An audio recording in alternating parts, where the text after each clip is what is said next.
Hello everyone, Suman home কুকে অনেক দিন পরে চলে এসেছি একটা মজার রেসিপি নিয়ে। হোলি স্পেশাল বানাবো আজকে ঠান্ডাই। এই ঠান্ডাইটা কিন্তু আমরা বাঙালিরা মানে অত বানাই না বাড়িতে, বা ঠান্ডাই জিনিসটা আমাদের অত খাওয়া হয় না।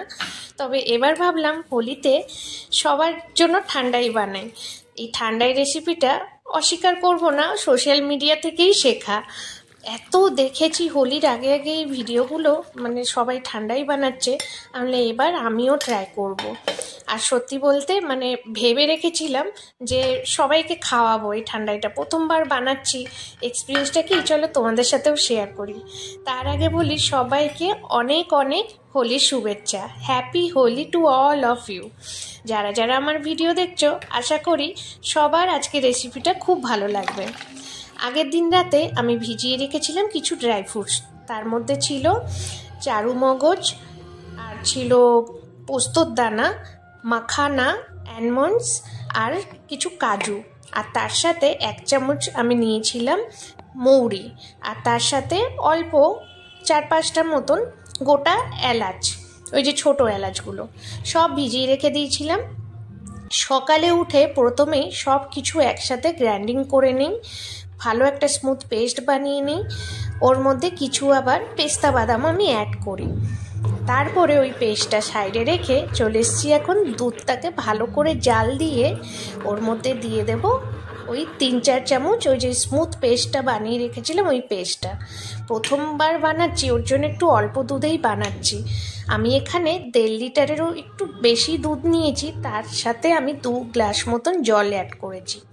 আর আমার কাছে কেসার ছিল না, তার জন্য আমি একটু ফুড কালার ব্যবহার করেছি এই দুধের মধ্যে।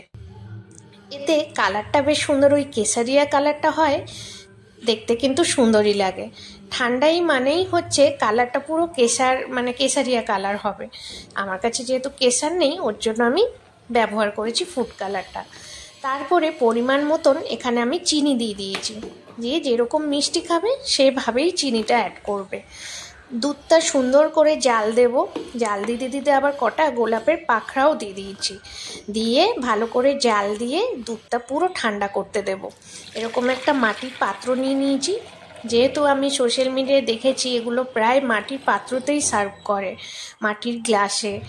ওর জন্য আমি চেষ্টা করেছি পাত্রটা নেয়ার। আর দেখতেও কিন্তু খুবই সুন্দর লাগে। বাড়িতে যদি হোলিতে গেস্ট আসে, এভাবে একবার রেসিপিটা বানিয়ে খাইয়ে দেখো, গেস্টটা কিন্তু মানে খাবে আর প্রশংসা করবে, আমি গ্যারেন্টি দিচ্ছি। হয়ে গেছে ঠান্ডাইটা, পুরো ঠান্ডা হয়ে গেছে। যেহেতু নাম ঠান্ডাই, পুরো ঠান্ডা ঠান্ডা এটা খেতে হবে। ওপর দিয়ে কিছু আইস কিউবস দিয়ে দিয়েছি, তার সাথে কিছু গোলাপের পাখড়া, আর আরও কিছুটা পেস্তা বাদাম ছোট ছোট টুকরো করে কেটে রেখেছিলাম, দিয়ে সার্ভ করব। খেতে এতটাই সুন্দর হয়েছিল, ফ্লেভারটা জাস্ট ওয়াও। আর কিচ্ছু আমি বলবো না, আমি যাদেরকে খাইয়েছি তারা তো সত্যিই মানে প্রশংসা করেছে, খুব টেস্টি হয়েছিল। আমি তো বলবো বেস্ট মানে ড্রিঙ্ক এটা, হোলি স্পেশাল ড্রিঙ্ক। অনেকে মানে বেশিরভাগ ভাগে ওই যে নন বেঙ্গলিরা খায়, মানে মারোয়ারিরা খায় বেশি। সত্যি এই রেসিপিটা এত সুন্দর, আমি না বানালে বুঝতাম না। ওপর দিয়ে কিছু ড্রাই ফ্রুটস, আর কিছু ওই গোলাপের পাখড়া, আর একটু আমি নারকোল, এমনি ওই যে কচি নারকোলগুলো হয় ওগুলো দিয়ে সার্ভ করেছিলাম। তোমরাও ট্রাই করো, ভালো লাগলে কিন্তু একটা লাইক করে দিও, কমেন্ট করে জানিও, আর চ্যানেলটিকে সাবস্ক্রাইব করে পাশে থেকো।